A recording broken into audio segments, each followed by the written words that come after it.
Hello, maayong hapon sa tanan. Nagbalik na sad ta diri sa ato ang pa-video diri sa Chang's Kitchen. I-inform lang nako ang ato ang mga customer ha, nga katong mga daan nato nga customer og sa mga mag-order pa kani example sa ato ang assorted nga bilao or box nga kani bitong mga ginagmay ra tag medium boxes ra.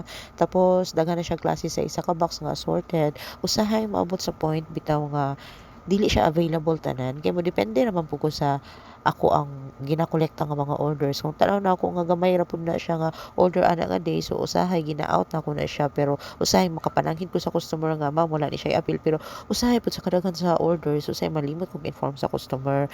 Mao nang ang uban mangluod sila kay wala daw to klase nga kakanin ilang gusto, pero kung gusto gyud mo ma'am nga naa gyud tanan ang klase sa kakanin iyang gusto, kung pwede dinaghan ang inyong orderan kay kung gamay lang pud siya nga bilao nga assorted mo depende ra pud ko ana siya sa excess pa, pero usawaan ako kung dili siya available, pero kasagara gyud naa ra pud siya pero dili all the time, so di na ko magpasali kaayo.